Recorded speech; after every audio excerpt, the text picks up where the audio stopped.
What's up, covalence friends? Here we are in Lumbridge checking out video number 2 of PetMed. So in the first video in the series, I just kind of talked about the general app overview, some ideas, some of the database structure, and I did mention that I had already coded out part of the app a few weeks back. So in this video and potentially the next video, it's going to be just a quick overview of what I've done thus far. And then after that, we can go ahead and start with the coding of everything live again. But let's go ahead and jump right into it and check it out. So, starting with my types. I've only done server-side development thus far just because I need to build up, the foundation of my app first before I even remotely think of doing any client-side development. And what I've done is I've just defined more or less my database tables. I've created an interesting structure here. I kind of like having as many required properties as possible, and I really don't like having optional properties if I can avoid it in my interfaces. So what I typically will do is for stuff like when I'm dealing with databases, I'll make a base table class and then like the main table or interface describing the overall structure. And then the main one extends the base, interface. And so that base interface or new interface or whatever I call it has all the properties that are required to create it. And then the main one extends that and defines what a fully fledged object from the database for that table would entail. So for creating a new user, I require a name, email, password, and then optionally an image URL. That is actually one thing that I legitimately would want to be optional. And then if I'm referring to a user object, it's going to be in the context of a user that's already been created. And so that will have an ID and a verified Boolean and a created at and updated at timestamps, because those are all managed by the database. So basically every interface I've got as like new X, it's what I need to create it, and whatever X extends new X is, that's going to be everything that the database itself manages. But yeah, so basically all of the tables that I did set up is,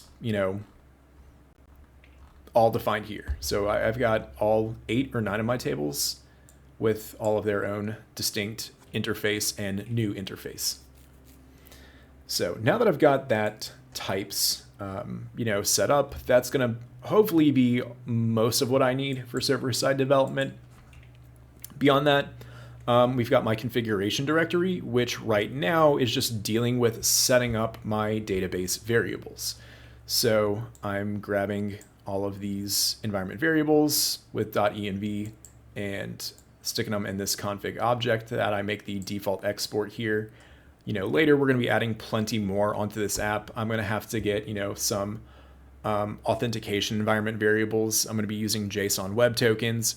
We're going to be using Mailgun as well for some authentication, or maybe not Mailgun, maybe SendGrid, maybe MailChimp, some emailing service. I'm not 100% sold on that yet, but we probably will for user verification at the very least. So we've got plenty more that we will be adding in here at a later date.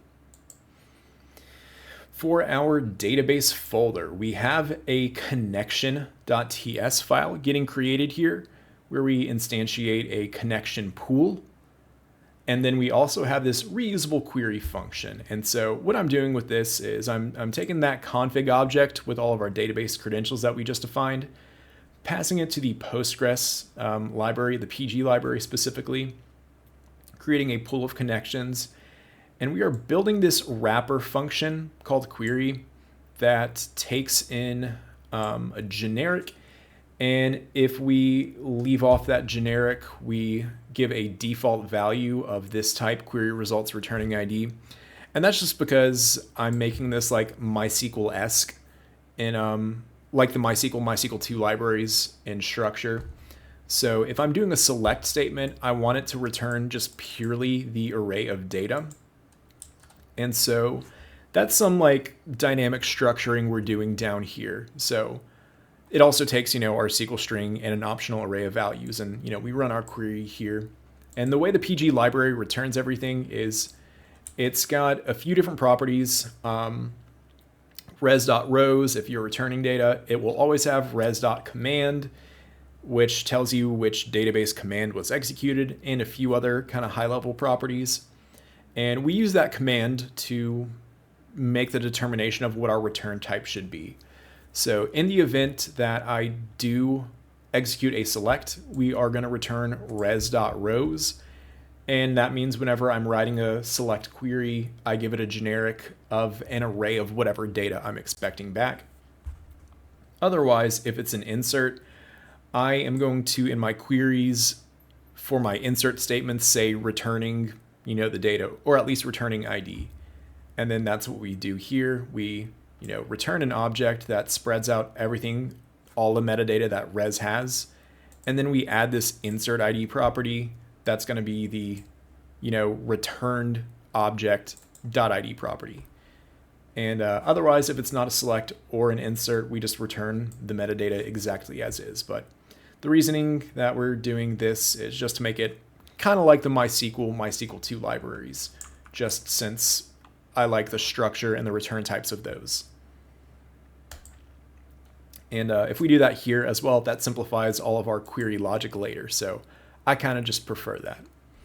And then finally, for this commit, what I've got thus far committed is an additional you're welcome setup.sql file in my utils database folder.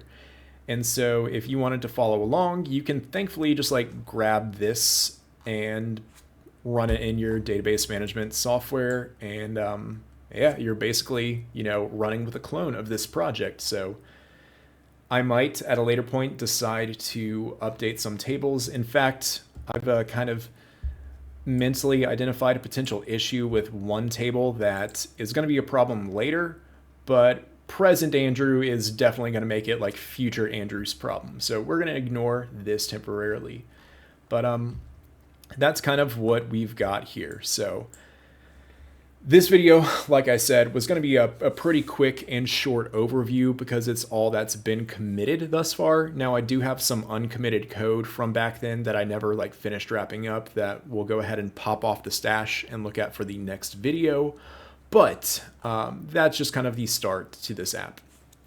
Now for a high-level overview of this app, this is built off of our ESBuild based boilerplate. So if you want to use TypeScript with Node and React together in a mono repo, then boom, here you go. It's a great project starter. I use it in pretty much a majority of my full stack projects just because it's really easy to get started with. And ESBuild is so freaking fast as far as bundlers go. It's really great to work with. But we've got, our server-side code here, and then later our client-side code here. So I'll be sure to have a link to that in the description as well. But yeah, so that's just kind of a quick overview of what has been done thus far. And then in the next video, you are going to see everything else. And then after that, we'll get back to live coding. So thanks for watching. If you like this video, go ahead and like it and subscribe if you're not already, and I will catch you in the next episode.